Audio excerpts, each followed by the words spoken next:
Carmen's laugh echoed across the service station as she balanced 4 plates on her arm with the effortless grace of someone who'd been doing this for years.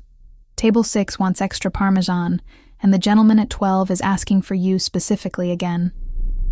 I glanced up from wiping down wine glasses, my stomach doing that familiar flutter it always did when Antonio Bandini requested my section. 3 months he'd been coming here, and I still couldn't figure out why a man who clearly had better places to be chose to spend his Friday nights at the Golden Fork. He tips well, Carmen continued, nudging me with her elbow, and he's easy on the eyes. What's the problem? The problem was that everything about Antonio Bandini set off alarm bells in my head. Not the kind that screamed danger. Well, not entirely. But the kind that whispered secrets. My degree in criminal psychology had trained me to read people, to spot the tells that most missed. And Antonio had tells written all over him in a language I was still trying to decode. No problem, I lied, smoothing down my black apron and checking my reflection in the stainless steel surface of the coffee machine. My blonde hair was still neatly twisted into its usual work bun, though a few strands had escaped during the dinner rush. At 26, I'd learned to present a competent, approachable image, essential in the service industry, where your paycheck depended on people liking you enough to leave decent tips. The dining room hummed with the usual Friday night energy. Couples celebrating anniversaries, business associates closing deals over expensive wine, groups of friends unwinding after long weeks. I'd become an expert at reading the social dynamics, understanding the subtle hierarchies and unspoken tensions that played out across white tablecloths and flickering candles. Tonight, though, something felt different. I'd first noticed it around 10:30 when a man in an expensive charcoal suit had taken table 8. Nothing unusual there. The Golden Fork attracted Chicago's well-dressed crowd. But this particular customer had ordered 3 drinks in the past hour without touching any of them. Instead, he sat with his back straight, shoulders tense, checking his watch with the obsessive regularity of someone operating on a precise timeline.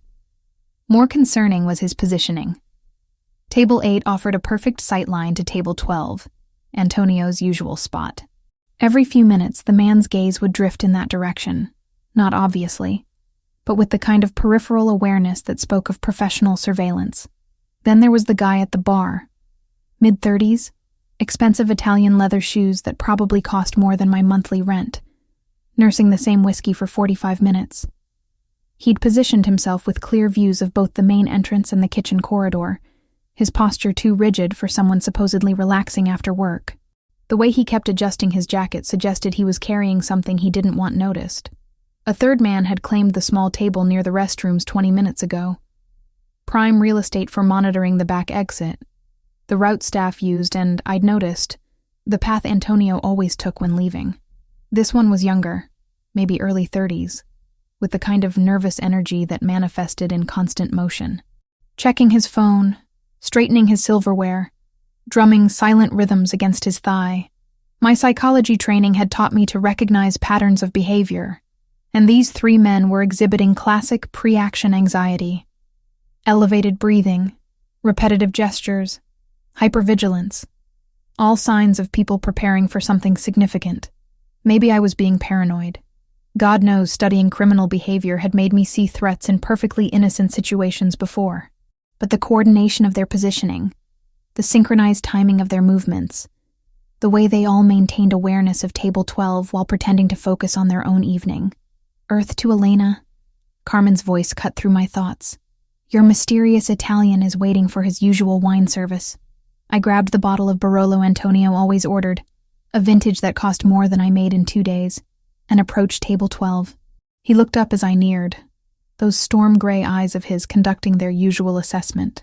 Everything about Antonio Bandini was controlled, calculated, from the precise knot of his tie to the way he folded his napkin. 6'2" of carefully contained power wrapped in bespoke Italian wool. "Good evening, Mr. Bandini," I said, proud that my voice betrayed none of the unease building in my chest. "The usual tonight? Please." That accent again. Definitely European, though I'd never been able to place it exactly. Roman, Sicilian. It carried an undertone of authority that made even simple requests sound like commands. As I poured his wine, I found myself cataloging details about him that I'd been unconsciously collecting for months. The way he always sat with his back to the wall, how his eyes continuously swept the room in careful patterns, the expensive watch on his wrist that he checked with military precision, the subtle bulge beneath his left shoulder that suggested either a very thick wallet or something more concerning. "You seem distracted tonight," he observed, his voice quiet enough that only I could hear. "Something troubling you." Before I could answer, movement caught my peripheral vision.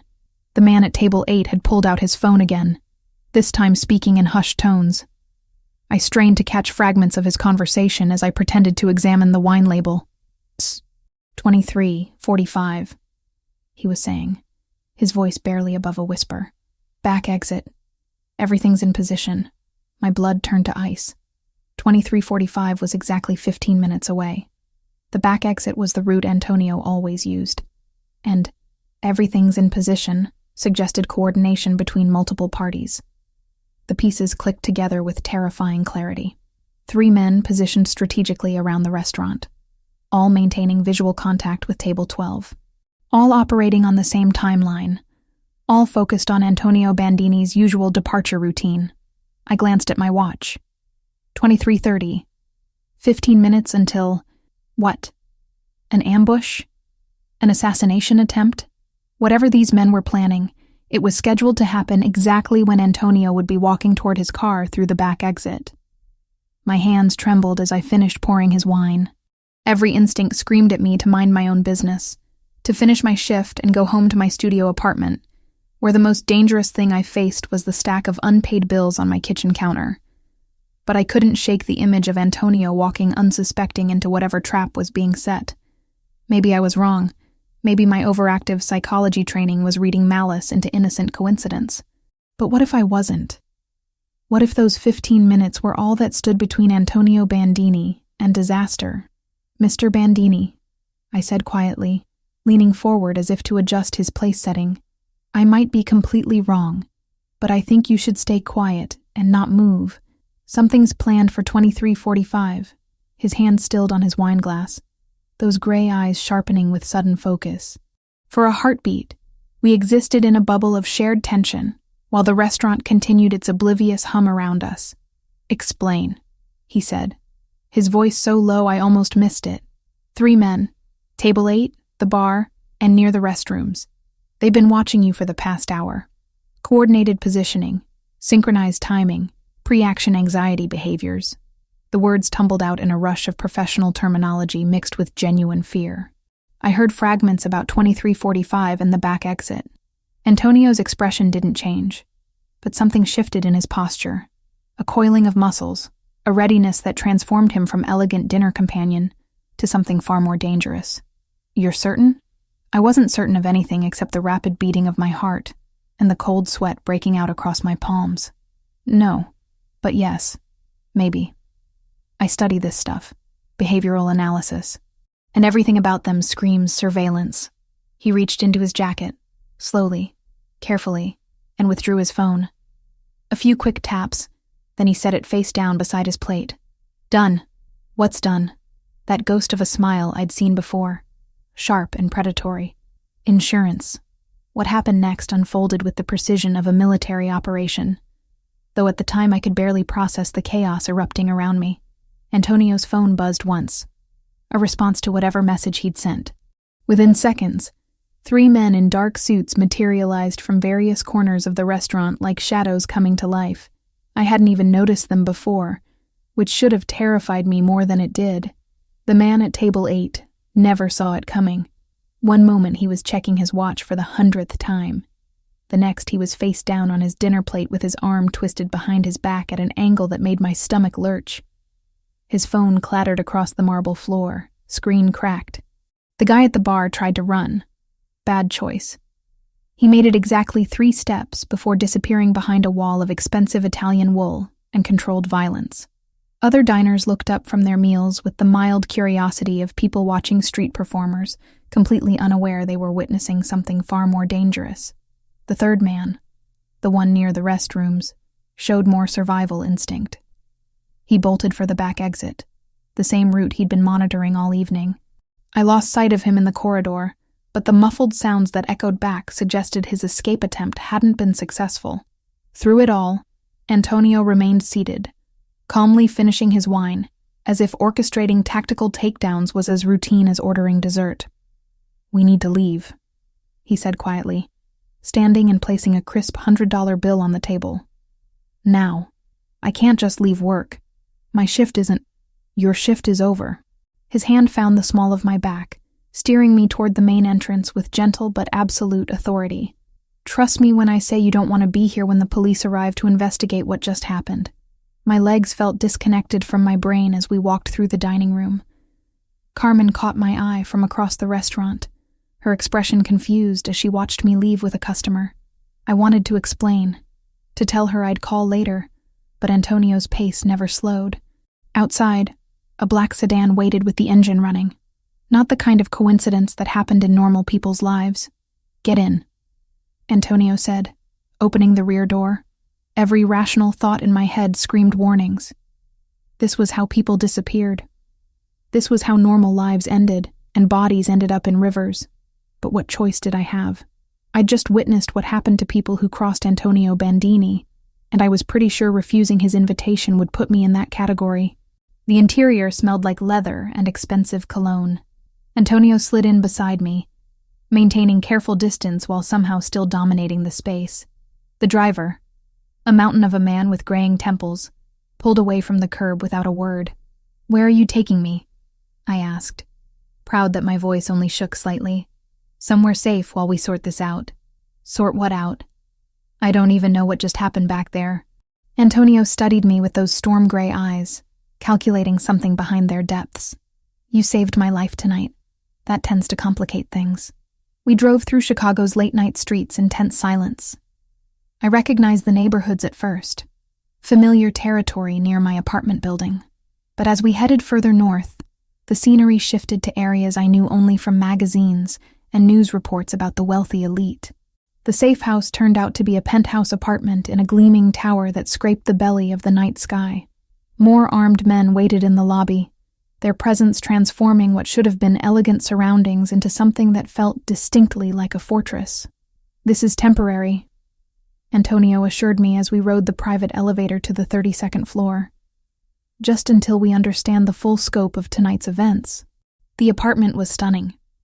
Floor-to-ceiling windows offering panoramic views of the city, furniture that belonged in design magazines, art that probably cost more than most people's houses. But it was also clearly a place designed for security rather than comfort. No personal touches, multiple exit routes visible, and the subtle bulges under the jackets of the two men who'd followed us up suggested this was more prison than refuge. "I need to call my job," I said, fishing for my phone. "Carmen will be worried, and my manager—" "Already handled." A woman appeared from the kitchen area, moving with quiet efficiency. Mid-30s, elegant in an understated way, with intelligent dark eyes that missed nothing. "I spoke with your supervisor an hour ago. You've come down with food poisoning and won't be in for the next few days." I stared at her. "Who are you?" "Sofia Romano, Mr. Bandini's assistant." She extended a perfectly manicured hand.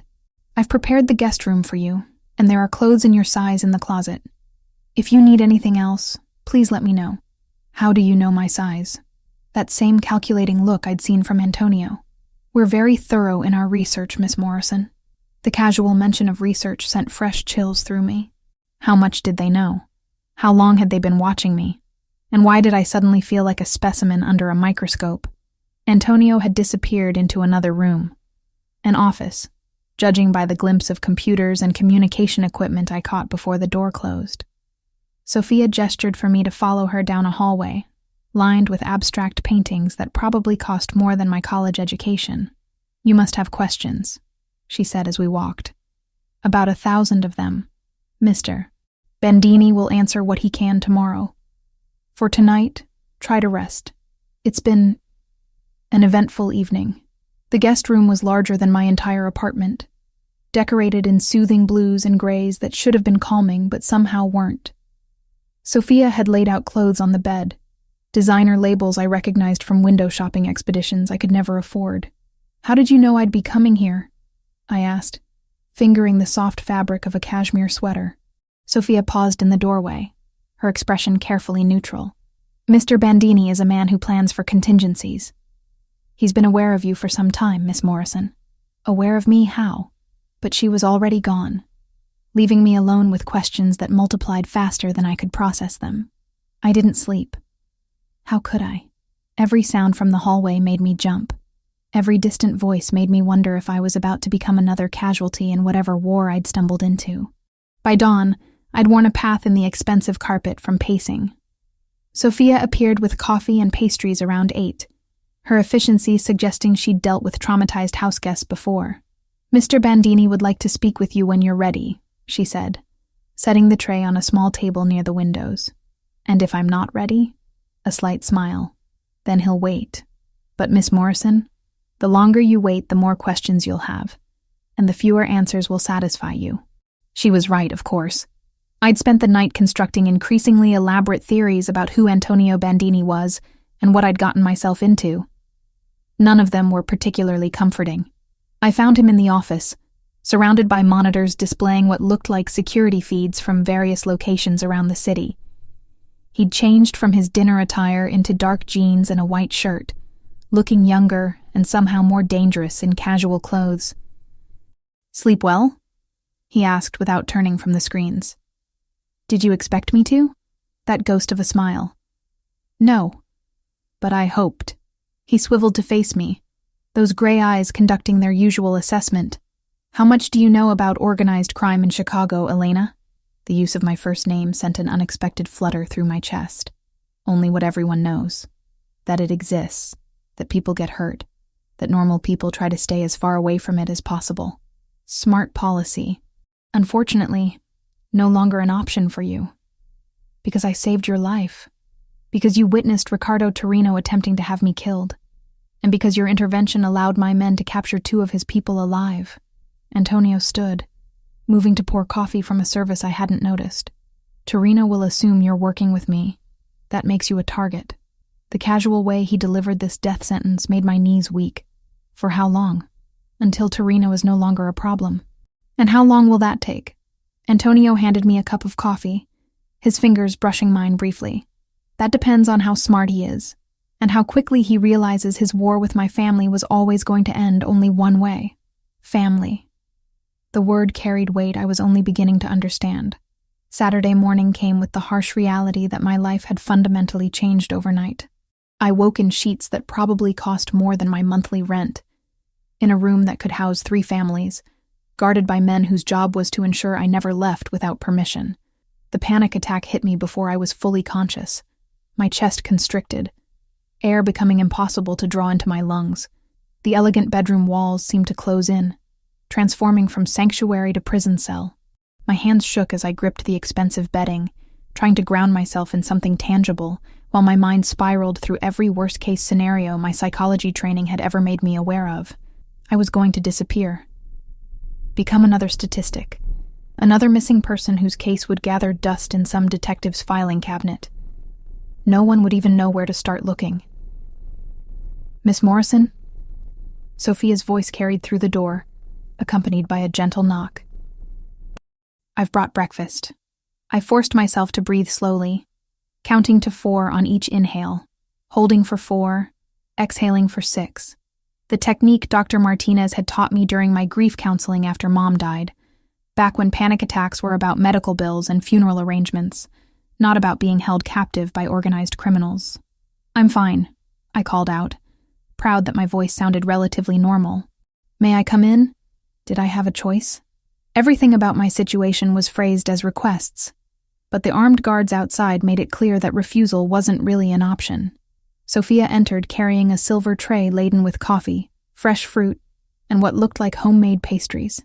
She moved with the same quiet efficiency I'd noticed before, setting everything on the small table near the windows overlooking the city. "Mr. Bandini had to leave early this morning," she said, pouring coffee into delicate china cups. "Business matters requiring his attention. Business matters. A euphemism that could mean anything from board meetings to executions. When can I go home?" Sophia's hands stilled for just a moment, the first crack in her professional composure I'd witnessed. That depends on several factors currently outside our control. You mean it depends on whether Riccardo Torino decides to kill me or not? Mr. Bandini won't let that happen. The certainty in her voice should have been comforting. Instead, it reminded me that my survival now depended entirely on the whims of a man I barely knew. A man whose world operated by rules I couldn't begin to understand. I spent the morning pacing the penthouse like a caged animal. The apartment was stunning. Floor-to-ceiling windows offering panoramic views of Chicago, furniture that belonged in design magazines, artwork that probably cost more than most people made in a lifetime. But beauty couldn't disguise the fact that I was essentially a prisoner. Every door led to rooms I wasn't supposed to enter. Every window was 40 stories above the ground. Every exit was monitored by men who smiled politely while making it clear that leaving wasn't an option. By afternoon, I'd worked myself into such a state of anxious energy that I decided to test the boundaries of my captivity. I need some air, I told Sophia. Maybe a walk around the building? Her expression remained perfectly neutral. I'm afraid that's not possible at the moment. Then maybe the lobby? Just to feel like I'm not completely trapped? Miss Morrison, I understand this is difficult, but... No, you don't understand. The words exploded out of me with more force than I'd intended. You don't understand what it's like to have your entire life turned upside down because you tried to do the right thing. You don't understand what it's like to be told you're a target for murder because you warned someone about an assassination attempt. And you definitely don't understand what it's like to be imprisoned in a golden cage by the same person you saved. Sophia absorbed my outburst without flinching, her composure intact. You're right. I don't understand those specific circumstances. But I do understand being caught between impossible choices and dangerous people. Something in her tone made me look at her more carefully, really look, past the professional demeanor and expensive clothes. Her eyes held shadows that spoke of experiences she'd never share, of decisions that had cost her more than she'd ever admit. How long have you worked for him? 7 years. And in those 7 years, how many people like me have you had to accommodate? A slight smile touched her lips. You're the first. That should have made me feel special. Instead, it made me feel like an experiment.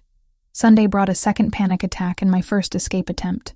I waited until I heard Sophia leave for what she called her weekly errands, then made my move.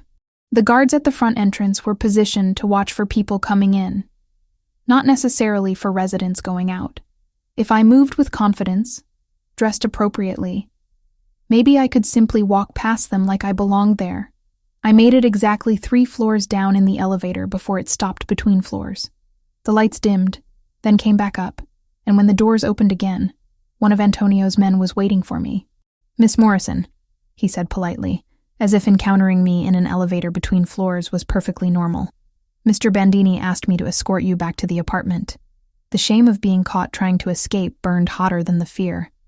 I'd acted like a frightened child instead of the educated woman I was supposed to be. But what choice did I have? Sit quietly and wait for someone to decide my fate. Antonio returned that evening, his presence filling the apartment with an energy that made my skin prickle with awareness.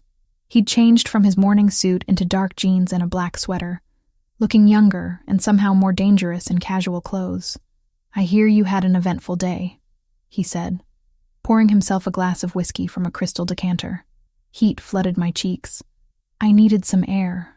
And you thought wandering Chicago alone while Riccardo Torino has a price on your head was a good way to get it. I thought maybe I could go back to my normal life and pretend none of this happened. He turned to face me, those storm-gray eyes conducting their usual assessment. Your normal life ended Friday night when you chose to warn me instead of minding your own business. So I'm being punished for doing the right thing? You're being protected because doing the right thing put you in the crosshairs of very dangerous people. The rational part of my brain understood the logic, but the emotional part, the part that felt like a prisoner despite the luxury surroundings, wanted to scream at the unfairness of it all. Tell me about your mother, Antonio said suddenly, the apparent non sequitur catching me off guard. What about her? Sophia mentioned she passed away recently. The medical bills that forced you to take the waitressing job. I wrapped my arms around myself, the familiar grief settling over me like a heavy blanket. Lung cancer, 3 years of treatments, surgeries, experimental therapies. None of it worked. but it bankrupted our family trying. That's why you studied criminal psychology. You wanted to understand the people who prey on vulnerable families.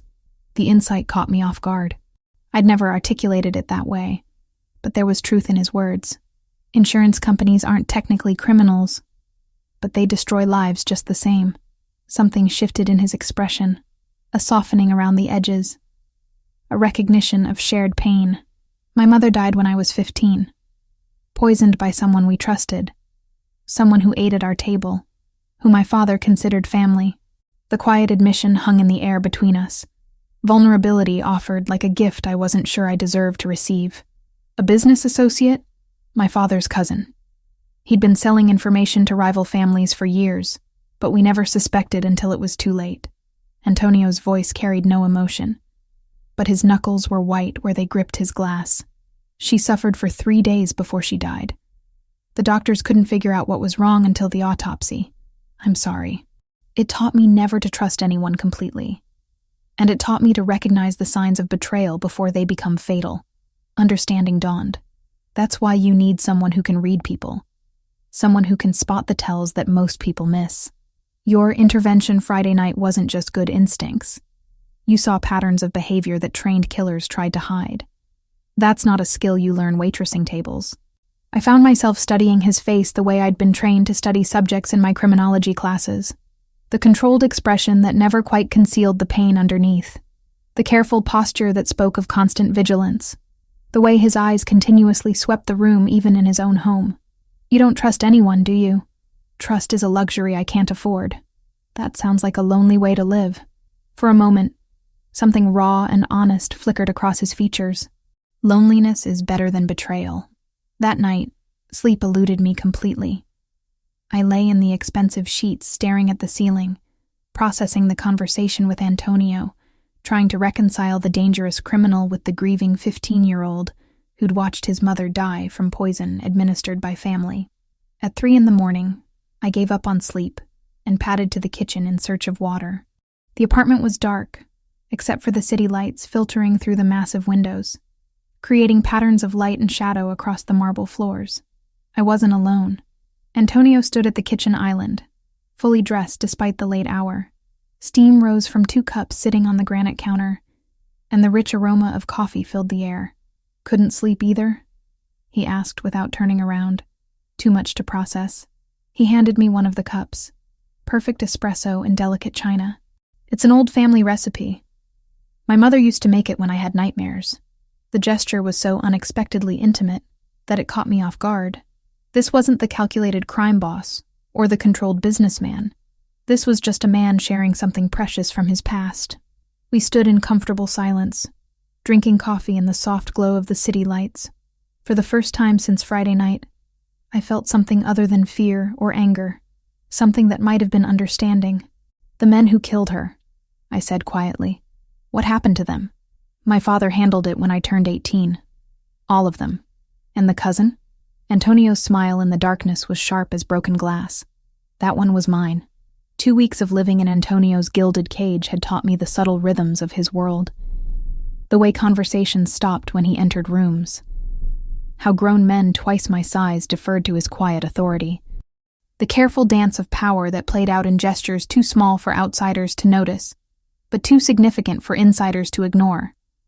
When he finally agreed to let me return to the Golden Fork, it came with conditions that made my previous captivity seem like freedom. Vincent will drive you to and from work, Antonio explained over breakfast, his tone suggesting this wasn't negotiable. Marco will be positioned within the restaurant at all times. You don't leave the building during your shift, not even for smoke breaks. I stirred sugar into my coffee, watching the crystals dissolve while processing the implications. What about Carmen? She'll ask questions about the bodyguard. Marco knows how to blend in. Your coworkers will assume he's a customer who prefers to eat alone. The plan was more complex than I'd realized. Antonio had purchased a controlling interest in the restaurant 2 days earlier, a fact he mentioned as casually as commenting on the weather. My salary had mysteriously tripled, my schedule reduced to 3 nights a week, and suddenly there were openings for additional security personnel disguised as waitstaff. You bought the restaurant to protect me? I bought the restaurant because it made strategic sense. Your protection is a secondary benefit. Even his acts of care came wrapped in emotional distance, as if admitting he'd done something purely for my benefit would reveal a weakness he couldn't afford. Walking back into the Golden Fork felt like returning to a museum of my former life. Everything looked exactly the same. The marble floors, the soft lighting, the elegant table settings. But I moved through it like a ghost haunting familiar spaces. Carmen hugged me with the enthusiasm of someone who genuinely missed me, asking about my supposed food poisoning with enough concern to make guilt twist in my stomach. "You look different," she observed as we prepped for the dinner service. "Rested, like you've been somewhere expensive. Just catching up on sleep." She studied my face with the sharp attention of someone who'd known me long enough to spot lies. "And the manicure? The subtle highlights? Food poisoning doesn't usually come with spa treatments." Heat crept up my neck. Sophia had arranged both without asking, part of what she called maintaining appropriate appearances. I'd been too emotionally drained to object. But now the evidence of luxury felt like a betrayal of who I used to be. "My sister surprised me with a girls' weekend," I lied, hating how easily deception came now. Marco arrived at 7, claiming the corner table with clear sightlines to both entrances and the kitchen corridor. He ordered methodically: appetizer, main course, dessert, eating slowly enough to justify his presence for the entire evening. Other patrons ignored him completely, which spoke to his skill at appearing invisible while remaining hypervigilant. Antonio didn't come that first night, or the second. By the third evening, I'd convinced myself he'd lost interest in his restaurant acquisition and returned to whatever criminal enterprises normally occupied his attention. I was wrong. He appeared during Thursday's dinner rush, claiming his usual table with the quiet authority that made waitstaff scramble to accommodate him. But something was different. His usual calm composure carried an edge of tension, and his eyes swept the restaurant more frequently than normal. "Good evening, Mr. Bandini," I said, approaching with the wine he always ordered. "Elena." The way he said my name sent familiar shivers down my spine. "Have you noticed anything unusual lately? Anyone asking questions about your schedule?" The questions sparked immediate alarm. "What kind of questions? The kind that suggests someone's been watching you?" I thought back over the past few days, mentally cataloging interactions with customers, delivery drivers, even the homeless man who sometimes lingered near the employee entrance. There was a guy yesterday. Said he was from the city health department, asked about employee schedules and shift changes. But Carmen handled it. Antonio's expression darkened. "Describe him." Mid-30s, expensive suit, slight accent I couldn't place. He seemed more interested in the restaurant layout than actual health codes. "Mexican?" The specific question sent ice through my veins. "Maybe. Why?" Instead of answering, Antonio pulled out his phone and typed a quick message. Within minutes, Marco appeared at our table, his casual dining facade abandoned. "We need to leave," Antonio said quietly, standing with fluid grace that didn't match the urgency in his voice. "Now, I can't just abandon my shift. Carmen will understand when she realizes your life is more important than serving dinner." The parking lot behind the Golden Fork was poorly lit, shadows pooling between the few working streetlights. We'd made it halfway to Antonio's car when the first shot shattered the rear window of a sedan parked 3 spaces away. Time fractured into crystalline moments of terror and precision. Antonio's hand closed around my wrist, pulling me behind a delivery truck as more shots rang out. Marco appeared from nowhere, returning fire with the calm efficiency of someone for whom gunfights were routine occupational hazards. "Stay down," Antonio commanded, his body shielding mine as he drew his own weapon, a detail that should have terrified me but somehow didn't. In that moment, surrounded by violence and chaos, his presence felt like the only safe harbor in a storm designed to destroy me. The firefight lasted maybe 90 seconds, though it felt like hours. When silence finally returned, 3 bodies lay motionless in the parking lot, and Marco was speaking rapidly into his earpiece while checking the perimeter for additional threats. "Are you hurt?" Antonio's hands moved over me with professional thoroughness, checking for wounds I hadn't realized I might have sustained. "I don't think so."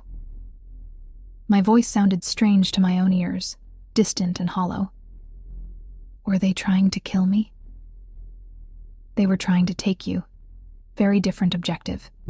The distinction should have been comforting. Instead, it opened up terrifying possibilities about what capture might have involved. Vincent arrived with backup vehicles and a cleanup crew that worked with the unsettling efficiency of people who'd handled similar situations before. Within 20 minutes, the bodies were gone, the blood washed away, and the parking lot looked like nothing more dramatic had occurred than the usual dinner rush. Antonio's house was a sanctuary of controlled elegance after the chaos of the attempted kidnapping. He led me to the living room, pouring whiskey with hands that remained perfectly steady despite what we'd just survived. This was Ricardo's response to losing his men at the restaurant, he explained, settling beside me on the leather sofa. He's formed an alliance with the Sinaloa cartel. They have different methods than traditional organized crime families. More violent, more willing to involve civilians. My world has rules, boundaries that even enemies respect. Cartels operate with fewer constraints. The whiskey burned going down, but it helped steady my nerves. So what happens now? Now we eliminate the threat before it escalates further. His matter-of-fact tone suggested this was merely another business problem requiring a straightforward solution. But the way his free hand rested on my knee, thumb tracing small circles through the fabric of my dress, suggested his concern went deeper than strategic calculations. Antonio? Yes? Thank you for saving me. He set down his glass and turned to face me fully, those storm-gray eyes searching my face with an intensity that made breathing difficult. You saved me first. This is simply returning the favor. Is that all this is? Professional courtesy? Something shifted in his expression, the careful control slipping just enough to reveal the man beneath the crime boss persona. When he leaned forward, I didn't pull away. When his hand cupped my face, I leaned into the touch. And when his lips found mine, I finally understood why I'd never felt truly safe with anyone else. The kiss was nothing like the romance novels I'd read as a teenager. There was no gentle exploration, no tentative building of passion. This was hunger and desperation, and the recognition of something that had been building between us since that first night at the restaurant. When we finally broke apart, both breathing hard, Antonio rested his forehead against mine. This complicates things, he said quietly. Everything about my life is already complicated. Not like this. Not when caring about you gives my enemies another way to hurt me. The admission hung in the air between us, vulnerable and honest, in a way I'd never expected from him. Then maybe we don't let them, I whispered. His smile was sharp as a blade and twice as dangerous. No, maybe we don't. 3 weeks had passed since that first night at the Golden Fork, and I was finally beginning to understand the careful choreography of Antonio's world, the way conversation shifted when he entered rooms, how his men communicated in glances and subtle gestures, the delicate balance of power that required constant vigilance to maintain. What I hadn't expected was how natural it would feel to be part of that world. The realization hit me Thursday evening as I watched Antonio review security reports in his study. He'd loosened his tie, rolled up his shirt sleeves, and something about the domestic intimacy of the moment made my chest tighten with unexpected longing. This dangerous, controlled man was becoming more than just my protector. He was becoming someone I cared about in ways that terrified me. You're staring, he said without looking up from the documents. I'm observing.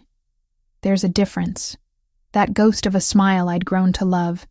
And what are you observing? That you're more relaxed here than anywhere else. Your shoulders don't carry the same tension when you're behind that desk.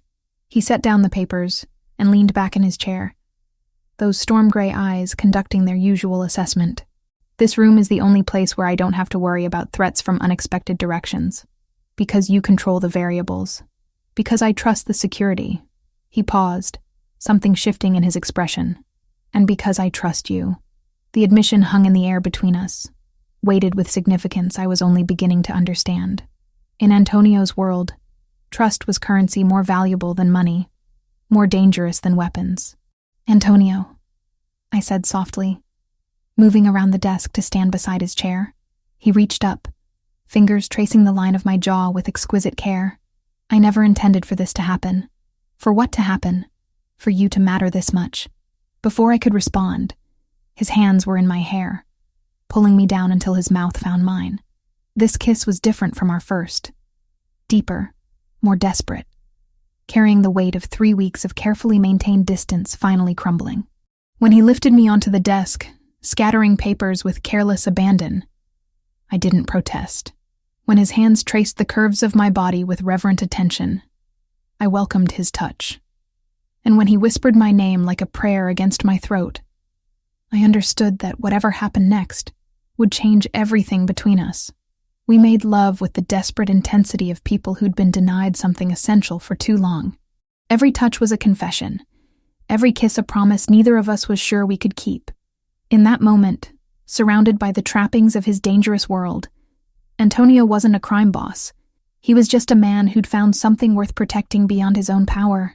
Afterward, as we lay entwined on the leather sofa, his fingers tracing lazy patterns across my bare shoulder, I felt safer than I had since childhood. "Stay tonight," he said quietly. "I'm not going anywhere." But morning brought harsh realities that shattered the illusion of safety we'd built in the darkness.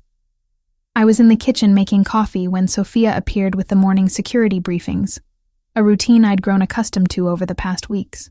But something in her expression made my blood turn cold. "There's something you need to see," she said, setting a manila folder on the marble counter with careful precision. Inside were photographs. Crime scene photos, from the look of the yellow tape and evidence markers. A young man lay sprawled across the floor of what appeared to be a small apartment, his face peaceful despite the obvious violence that had ended his life. "Who is this?" I asked, though something about the victim's features seemed familiar. "Jimmy Torino, age 24. He worked as a delivery driver for Marcelli's Italian Kitchen." Marcelli's, the restaurant where I'd worked before, the Golden Fork, where I'd spent 6 months serving pasta to families and couples on dates. Jimmy had been one of the regular delivery drivers, always polite, always smiling, always asking about my studies when he picked up orders. "Why are you showing me this?" Sophia's expression remained carefully neutral. "He was eliminated 2 days ago on Mr. Bandini's orders." The folder slipped from my suddenly nerveless fingers, photographs scattering across the floor. "What?" "Jimmy Torino was selling information about your previous employment, your schedule patterns, your routes home. He provided the Mexican cartel with details that would have made it easier to take you." I stared at the photos, Jimmy's face smiling up at me from what looked like a driver's license image clipped to the file. Sweet, harmless Jimmy, who'd always remembered my name and asked about my mother's health during her final months. "He was just trying to make extra money," I whispered. "Extra money that would have gotten you killed." But he didn't know that. He couldn't have understood. The information he sold was specifically about you, Miss Morrison. Your address, your work schedules, even details about your sister's college in Milwaukee. That level of detail doesn't happen by accident. The kitchen walls seemed to close in around me. Jimmy was dead because Antonio had decided his potential threat to me outweighed his right to live. A 24-year-old kid with student loans and big dreams had been executed because he'd made a stupid decision about easy money. Where is Antonio? He had meetings this morning. He should return around. I didn't wait for her to finish. I ran through the penthouse, my bare feet silent on the marble floors, searching every room until I found him in his study, speaking quietly on the phone in Italian. He looked up when I burst through the door, taking in my disheveled appearance and obvious distress. "I'll call you back," he said into the phone, then set it down with deliberate care. "Elena, what's wrong?" "Jimmy Torino."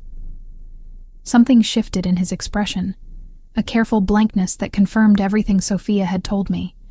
"You saw the report. You killed him. I eliminated a threat to your safety. He was 24 years old.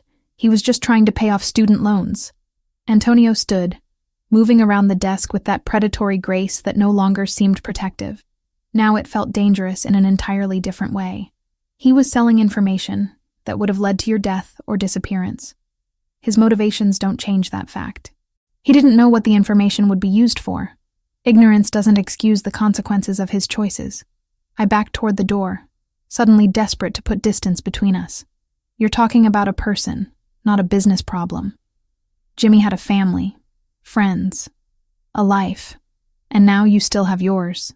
His voice carried no emotion, no regret. "That's what matters. To you, maybe, but not to me." Something dangerous flickered in his eyes. Would you prefer I had let him continue providing intelligence to people who want to torture you for information about my operations? I would prefer you had found another solution. Maybe talked to him, paid him more than the cartel was offering, relocated him. Anything but murder. This isn't a negotiation, Elena. In my world, threats are eliminated permanently. There are no second chances, no rehabilitation programs, no appeals processes. There's survival, and there's death. The cold certainty in his voice chilled me to the bone. This was the man I'd fallen in love with. Someone capable of ordering executions with the same casual efficiency most people use to order coffee. I can't do this, I said quietly. Can't do what? Be with someone who kills people I know, people I care about, people who endanger you. Jimmy wasn't a threat. He was a victim of circumstances he didn't understand. Antonio's expression hardened. The vulnerable man from last night disappearing behind the mask of the crime boss. Then you're more naive than I thought. The words hit like a physical blow. I stared at him for a long moment, memorizing the sharp angles of his face, the cold calculation in his storm-gray eyes. This was who he really was. Everything else, the gentle touches, the whispered confessions, the careful protection, was just another form of control. I'm leaving. No, you're not. You can't keep me here against my will. I can't let you get yourself killed because you're too idealistic to understand reality. Then I guess we have a problem. I turned and walked out of his study, out of his penthouse, out of his world. Sophia made no move to stop me, though I caught her speaking urgently into her phone as I waited for the elevator. The guards in the lobby nodded politely as I passed, their expressions betraying nothing about whether they'd been ordered to let me go or stop me. By evening, I was on a Greyhound bus heading toward Detroit, watching Chicago disappear in the distance as darkness fell. My sister Jessica lived in a small apartment near Wayne State University, working on her master's degree in social work, as far from Antonio's world as I could imagine. The 4.5-hour journey gave me plenty of time to think, to process what had happened, to question every decision I'd made since that first night at the Golden Fork. I'd saved a man's life, and somehow become complicit in taking another's. I'd fallen in love with someone whose moral compass operated by rules I couldn't accept. Jessica met me at the Detroit bus station with questions in her eyes, and enough wisdom not to ask them immediately. She'd inherited our mother's intuitive understanding of when someone needed comfort more than explanations. Bad breakup? She asked as we drove through the city streets toward her apartment. Something like that. But even as I settled into her spare bedroom, trying to convince myself I'd made the right choice, I couldn't shake the feeling that leaving Chicago had only made me more vulnerable, not safer. 2 days later, I would discover just how right that feeling had been. Detroit was supposed to be my sanctuary. Jessica's small apartment near Wayne State University felt worlds away from Antonio's penthouse, and the violence that had consumed my life in Chicago. For 2 days, I almost convinced myself I could disappear into academia and normal sisterly conversations about grad school stress and weekend plans. I was making coffee Tuesday morning when Jessica's phone rang. She glanced at the caller ID and frowned. "Unknown number," she muttered, but answered anyway. "Hello?"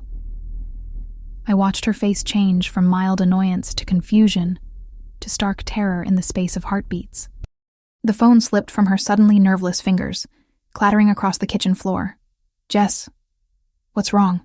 They know about you. They said..." Her voice broke. "Elena, they said they're coming for both of us."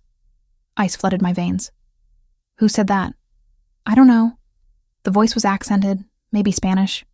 "They knew your name, knew you were here, knew about Mom's medical bills, even knew about my thesis project. They said if you didn't come with them willingly, they'd take me instead." The coffee mug slipped from my hands, ceramic exploding across the linoleum floor. Antonio had been right. Leaving Chicago hadn't made me safer. It had just put Jessica in danger too. "Pack a bag," I said, my mind racing through possibilities. "Right now. We need to leave." "Elena, what's going on? Who were those people?" "I'll explain later." "Just pack whatever you can carry and..." The apartment door exploded inward, splinters of wood flying like shrapnel. 3 men in tactical gear poured through the opening, weapons drawn, moving with military precision that made my blood freeze. "Jessica Morrison," the lead man said in heavily accented English. "You come with us." "No." I stepped in front of my sister, hands raised. "Take me. I'm the one you want." He smiled, revealing gold-capped teeth. "We want you to watch. To understand consequences of running from people who own you." Before I could react, one of the other men had Jessica's arm twisted behind her back, a cloth pressed over her mouth and nose. She struggled for maybe 10 seconds before going limp. 48 hours, Goldtooth said, turning his attention back to me. "You return to Chicago. You tell Bandini we have his woman's sister. He brings what we want, or she disappears forever. What do you want? Territory. Respect. Things your Mafia boyfriend stole from our organization. They were gone before I could process what had happened, leaving me alone in Jessica's destroyed apartment with the acrid smell of chemical sedatives lingering in the air. I called Antonio from Jessica's landline, my hands shaking so badly I could barely dial. He answered on the first ring. "Elena, they have Jessica." Silence for 3 heartbeats.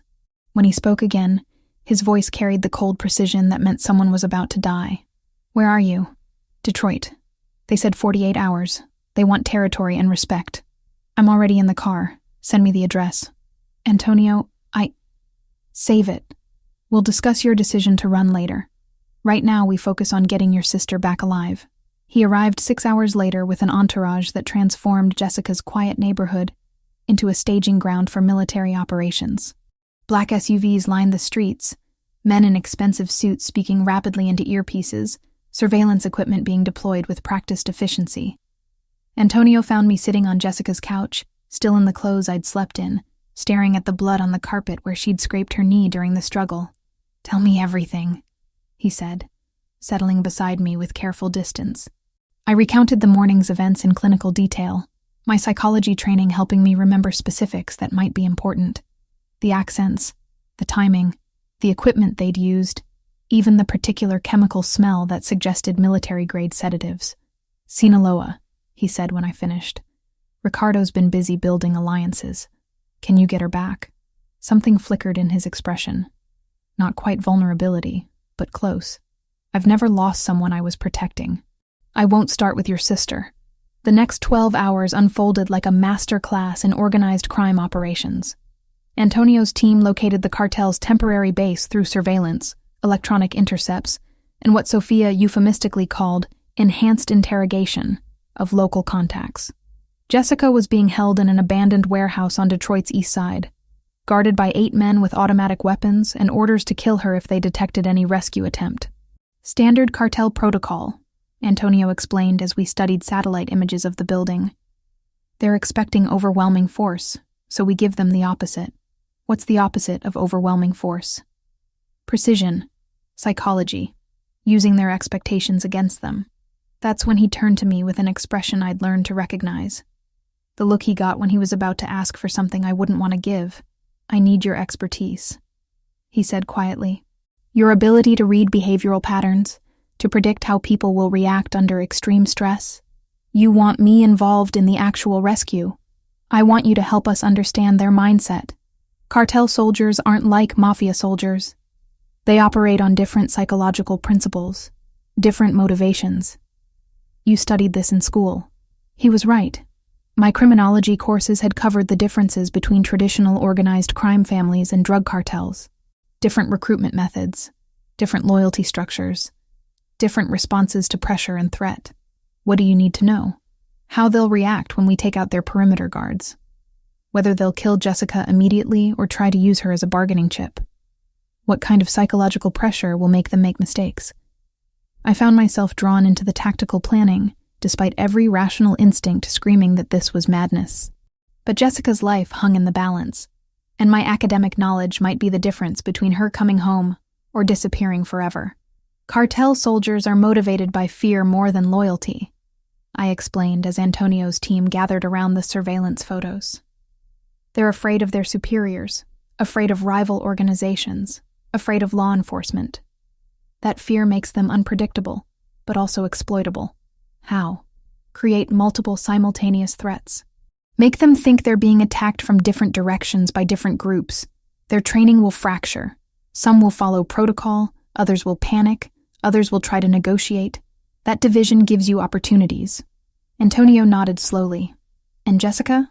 I studied the warehouse layout, thinking through cartel psychology and operational procedures. They won't kill her immediately. She's too valuable as leverage.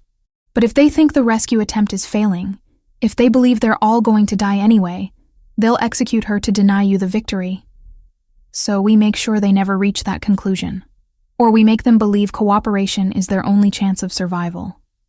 Something shifted in Antonio's expression as he processed my words. This wasn't just academic analysis anymore.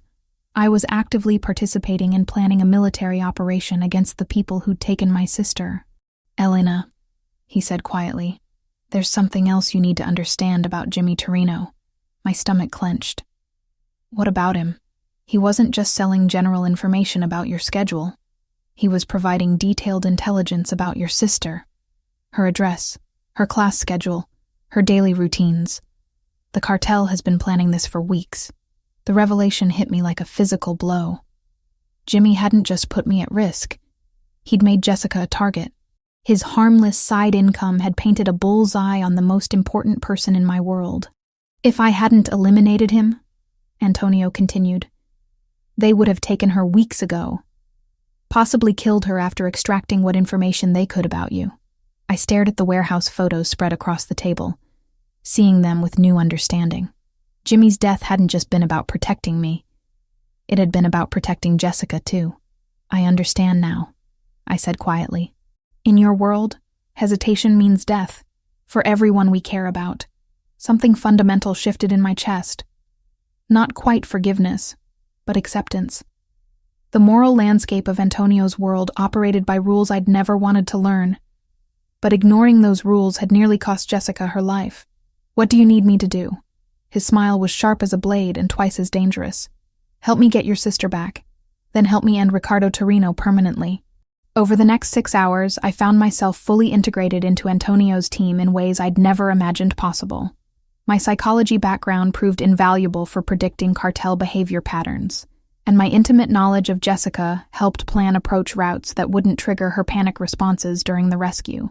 By dawn, we had a plan that was audacious in its complexity and terrifying in its implications. The rescue would happen during shift change at the warehouse, when guards were most likely to be distracted. But more than that, we were going to use the rescue operation as bait to draw Ricardo and his cartel allies into the open for a final confrontation. One way or another, Antonio said as his team made final preparations. This ends tomorrow night. I looked at him, really looked, and saw not just the dangerous crime boss or the careful protector, but the man who'd dropped everything to help save my sister, the man whose world I was choosing to enter. Not as a prisoner this time, but as a partner. Together, I said. His hand found mine, fingers intertwining with surprising gentleness. Together, the golden fork at midnight felt like returning to a crime scene. Empty tables sat shrouded in shadows, their white tablecloths ghostly in the dim security lighting. I stood at the staff entrance, wearing the same black uniform I'd worn months ago when this nightmare began, my hands steady despite the adrenaline coursing through my system. Remember, Antonio's voice crackled through the earpiece hidden beneath my hair. You're just Elena Morrison, back for a late shift to help with inventory. Natural movements, familiar patterns. I pushed through the service door, muscle memory guiding me past the prep stations and into the dining room. Ricardo had chosen this location for psychological warfare, forcing Antonio to relive the place where their conflict began.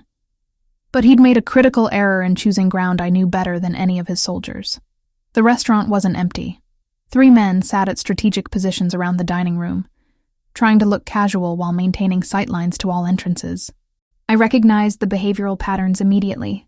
The forced relaxation that screamed hypervigilance, the way their eyes tracked my movement without seeming to watch. I count 3 visible, I whispered, adjusting the flower arrangement at table 6 with practiced ease. 2 more shadows near the kitchen entrance. Classic cartel formation. They're expecting a frontal assault. Through the earpiece, I heard Antonio coordinating with his team positioned around the building's perimeter. Vincent had eyes on the rear exit. Marco covered the main entrance. 2 other men I'd never met were stationed at emergency exits Ricardo's people wouldn't know existed. "Target acquired," came Vincent's voice. "Jessica Morrison, northwest corner booth. Zip tie restraints. Conscious but sedated." My heart clenched, seeing my sister through the kitchen service window, slumped in the booth where Antonio had once sat as my regular customer. Her eyes were glazed but alert, tracking movement around her with the same analytical observation skills we'd inherited from Mom. "She sees me," I murmured, catching Jessica's slight nod of recognition. "She's aware enough to follow instructions. Rodriguez, you're clear to move on the perimeter guards." Antonio's voice carried deadly calm through the comm system. "Elena, we need eyes on Ricardo." I moved through my old workspace with deliberate familiarity, checking wine inventory while scanning for the man who'd turned my life into a war zone. The psychological analysis I'd provided proved accurate. Cartel soldiers operated differently than Mafia soldiers, their paranoia making them jumpy, reactive rather than strategic. That's when I saw him. One of Antonio's men, positioned near the bar with a clear view of the dining room, displayed all the micro-expressions I'd studied in my behavioral analysis courses. Rapid eye movements, involuntary swallowing, the slight tremor in his hands that suggested extreme stress, but not the stress of impending combat, the stress of deception. "Antonio," I whispered, "the man at the bar. Dark suit, positioning himself behind you. He's showing deception markers. Impossible. That's Salvatore. He's been with my family for 8 years. Trust me.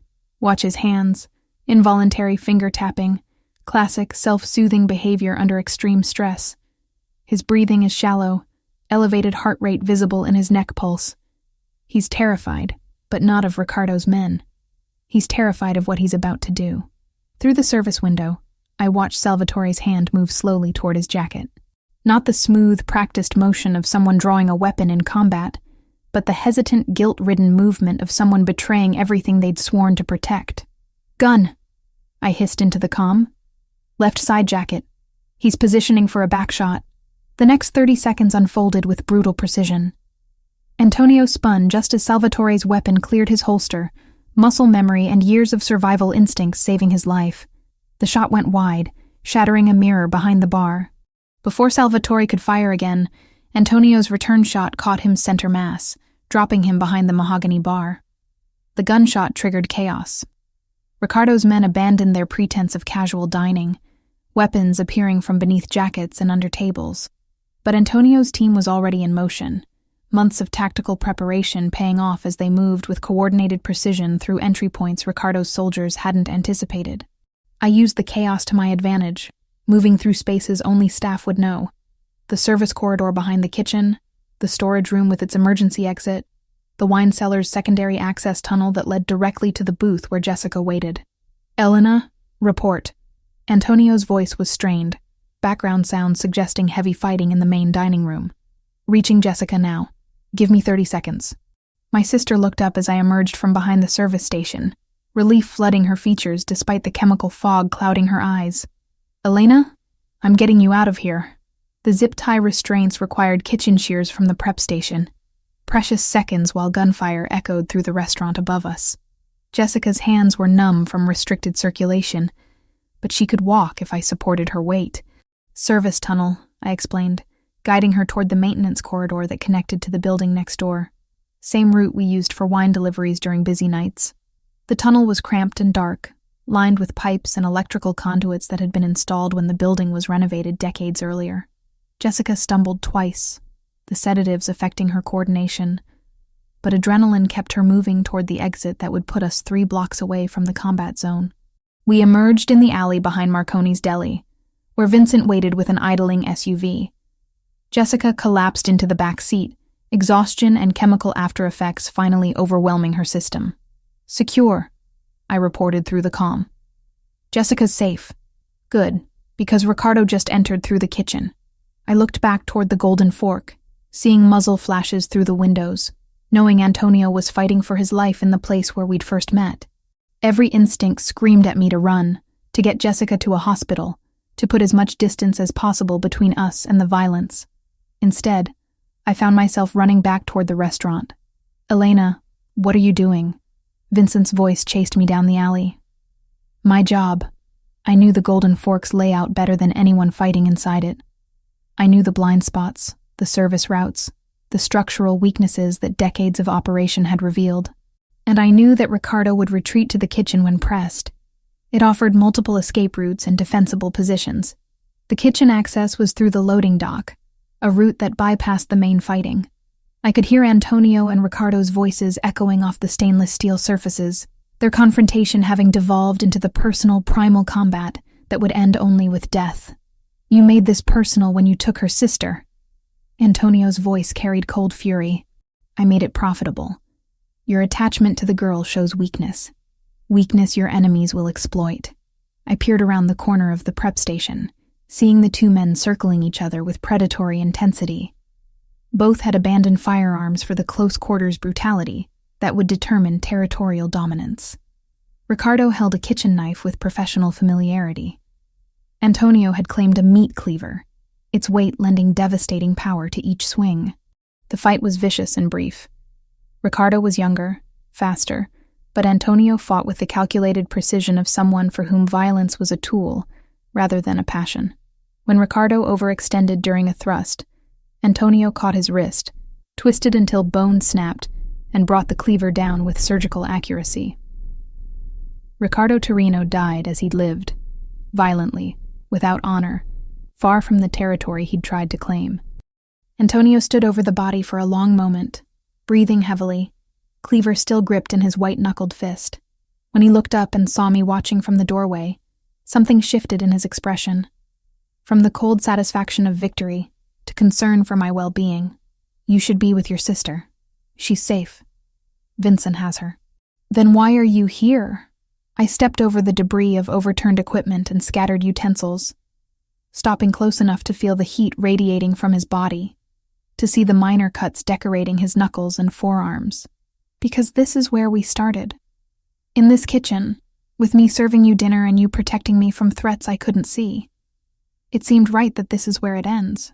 He set down the cleaver with deliberate care, his hands finding my face with surprising gentleness, given what they'd just accomplished. "It's not ending, Elena.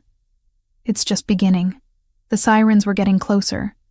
Chicago PD responding to reports of automatic gunfire in the city's restaurant district.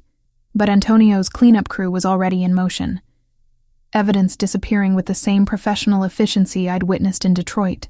"We need to leave," he said, taking my hand. "Together?" His smile was sharp as a blade and twice as dangerous, but his eyes held warmth I'd never expected to see from a man like him. Always together. 2 years had transformed everything, yet nothing had changed at all.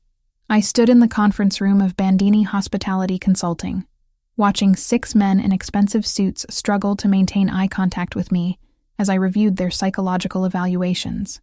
The irony wasn't lost on me. I'd gone from serving wine to mob bosses to psychologically profiling potential mob soldiers, all while maintaining the fiction that I ran a legitimate business consultancy. "Mr. Castellano," I said, addressing the youngest candidate, "your micro-expressions during the loyalty questions suggest deception, specifically involuntary lip compression and decreased eye contact when discussing hypothetical conflicts of interest." The 28-year-old shifted uncomfortably, his hands betraying the nervous energy I'd learned to recognize in people hiding dangerous secrets. Behind the one-way glass, I knew Antonio was watching, evaluating my assessment alongside his own instincts about which men could be trusted with his family's operations. "Tell me about your gambling debts," I continued, noting how his pupils dilated at the direct question. 3 of the 6 candidates would be eliminated based on psychological risk factors I'd identified. The other 3 would join the Bandini organization in various capacities: legitimate restaurant management, security consultation, and what Sophia delicately termed specialized problem resolution. My phone buzzed with a text from Antonio. "Impressive as always. Dinner at home tonight? The doctor's appointment is at 3. I touched my still flat abdomen reflexively, 4 months of pregnancy barely showing despite the morning sickness that had been plaguing me for weeks. Dr. Martinez assured us everything was progressing normally, but Antonio's protective instincts had shifted into overdrive since we'd confirmed the pregnancy. The Bandini restaurant empire had grown from the single location where we'd met to 12 establishments throughout Chicago and Milwaukee. Each served dual purposes: legitimate businesses that employed local communities and provided excellent food, while also functioning as secure meeting locations and communication hubs for Antonio's less legal enterprises. I'd become indispensable to the operation, not as Antonio's wife or the future mother of his child, but as a professional whose expertise in behavioral analysis had prevented 3 attempted infiltrations by law enforcement and identified 2 potential traitors before they could cause significant damage. "Mrs. Bandini," Castellano said, using the formal address that still sent shivers down my spine. "I can explain about the gambling." "No need," I interrupted, making notes in his file. "Acknowledging the debt shows integrity. Lying about it would have been disqualifying. Your psychological profile suggests you're motivated by family loyalty rather than personal gain, which makes you suitable for customer relations management rather than security work." The distinction mattered in Antonio's world. Customer relations meant interfacing with legitimate businesses and maintaining the respectable facade that kept authorities from looking too closely at Bandini operations. Security work meant being trusted with family secrets that could destroy everything if revealed. After the evaluations concluded, I retreated to my office, a space that straddled the line between legitimate psychology practice and organized crime consulting. My degrees hung on the walls alongside certificates in crisis negotiation and behavioral analysis, professional credentials that provided perfect cover for the real work I performed. Sophia appeared with my afternoon coffee, a routine we'd maintained since my return from Detroit 2 years earlier. "The Torino territory has been fully integrated," she reported, setting down the cup with her usual efficiency. "Revenue projections for the restaurant division are exceeding expectations by 30%. I nodded, reviewing the quarterly reports that told 2 stories. One for tax authorities showing healthy profits from legitimate food service operations. Another for Antonio detailing the actual revenue streams that funded our lifestyle and operations. Any behavioral concerns with the new hires? 2 servers at the Lincoln Park location show signs of potential substance abuse issues. Marco recommended monitoring rather than immediate termination. Smart. Firing people created resentment and potential security risks. Monitoring them allowed us to provide help if needed, or gather intelligence if they became compromised by law enforcement seeking informants. The doctor's appointment confirmed what we already knew. Our daughter was developing normally, with a due date in early September. Antonio's hand never left mine during the ultrasound, his usual composed demeanor cracking slightly when the technician pointed out tiny fingers and toes on the grainy image. "Have you considered names?" Dr. Martinez asked as we scheduled the next appointment. "Isabella," Antonio said immediately. "After my mother." I squeezed his hand, understanding the significance. Naming our daughter after the woman whose death had shaped Antonio's worldview was both tribute and promise. That this child would grow up protected in ways his mother never was. That evening, we sat in our private study reviewing security reports from the training facility Antonio had built in an abandoned warehouse on Chicago's South Side. What appeared to be a corporate team-building center actually served as a finishing school for organized crime professionals, teaching everything from defensive driving to digital counter-surveillance to the kind of behavioral analysis I'd pioneered. "The Martinez brothers graduated yesterday," Antonio reported, showing me files on 2 young men who'd completed the 8-week program. "They'll be managing the new Milwaukee expansion." I reviewed their psychological profiles, noting the markers that suggested loyalty, intelligence, and the particular kind of moral flexibility required for success in Antonio's organization. They'd be successful. I'd recommended them personally after conducting extensive behavioral evaluations. "And the Santini situation?" Antonio's expression hardened. "Resolved permanently. Vincent confirmed the elimination this morning." I didn't flinch anymore at casual mentions of murder. 2 years of living in Antonio's world had taught me that violence was simply another business tool, applied with the same calculated precision as any other operational decision. The psychological adjustment had taken months, but I'd learned to compartmentalize the moral implications in service of protecting the family we were building. Our wedding had been small, private, held in the chapel of a cathedral. Antonio's family had supported for 3 generations. Jessica had served as my maid of honor, her own psychological recovery from the kidnapping, complete enough that she'd finished her master's degree and accepted a position at a Detroit social services agency. She understood, if she didn't entirely approve of, the choices I'd made. "I have something for you," Antonio said, producing a small velvet box from his desk drawer. Inside was a pair of earrings, sapphires surrounded by diamonds, elegant enough for any social occasion, but fitted with nearly invisible tracking devices that would allow his security team to locate me within 3 feet, anywhere in the city. "They're beautiful," I said, meaning it despite understanding their dual purpose. "And functional. The battery life is 6 months, and they're waterproof to 30 meters. I put them on immediately, appreciating how they complemented the engagement ring that had replaced my simple wedding band 6 months earlier. Everything in our life served multiple purposes: beauty and function, legitimate business and criminal enterprise, love and strategic alliance. The mansion we called home sat on 20 acres north of the city, surrounded by walls, cameras, and enough security personnel to repel a small army. But inside those walls, we'd created something that felt remarkably like a normal life. Antonio cooked elaborate Italian dinners on weekends. I maintained a small garden where I grew herbs for the restaurants. We read together in the evenings, discussing everything from business strategy to baby names to the psychological profiles of people who'd requested audiences with the head of the Bandini family. My consulting practice had grown beyond Antonio's organization, attracting clients from law enforcement agencies, corporate security firms, and even other crime families seeking psychological evaluation services. The reputation I'd built as Dr. Elena Morrison Bandini, specialist in behavioral analysis and threat assessment, provided perfect cover for my real work while generating substantial legitimate income. 6 months remained until our daughter's arrival.